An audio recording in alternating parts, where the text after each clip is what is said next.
تعرف عليها الآن. أسباب فرض رسوم لدخول المصريين للكويت. يبحث الكثير من الأشخاص ويتساءل حول سعر الإقامة في الكويت للمصريين، وكم تساوي قيمتها بالعملة المصرية، حيث قامت الحكومة الكويتية بفرض رسوم جديدة على المصريين سواء يريدون دخول البلاد أو يخرجون منها، وهذا ما أوضحته السلطات الكويتية. وعلى من يخالف هذه التعليمات سوف يتعرض للمساءلة القانونية في الكويت.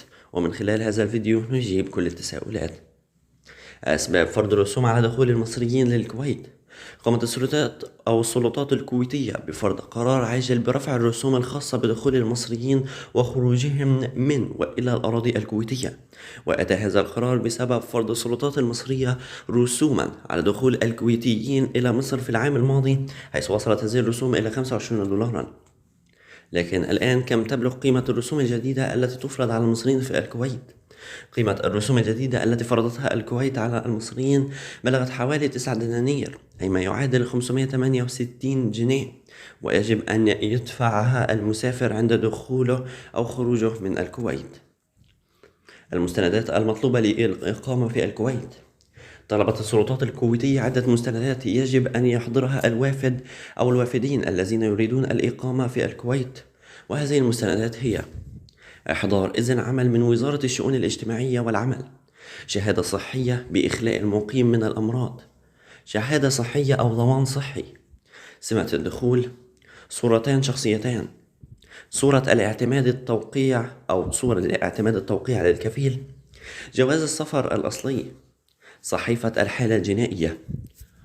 الاستعلام عن تجديد الإقامة للمقيمين والوافدين إلى الكويت يحتاجون إلى الاستعلام عن تجديد الإقامة الخاصة بهم، ومعرفة الرسوم التي تقررها الدولة لتجديد هذه الإقامة، كما يرغبون في معرفة الشروط والمعايير التي يجب أن يتبعها، وهذا ما أوضحته لهم وزارة الداخلية الكويتية. كما أوضحت أنه من الممكن أيضا تجديد الإقامة إلكترونيا عن طريق موقع وزارة الداخلية في الكويت من موقعهم. وأيضا نتابع معكم في هذا الخبر العاجل أيضا. تعرف أيضا على شروط استخراج تأشيرة الكويت للمصريين.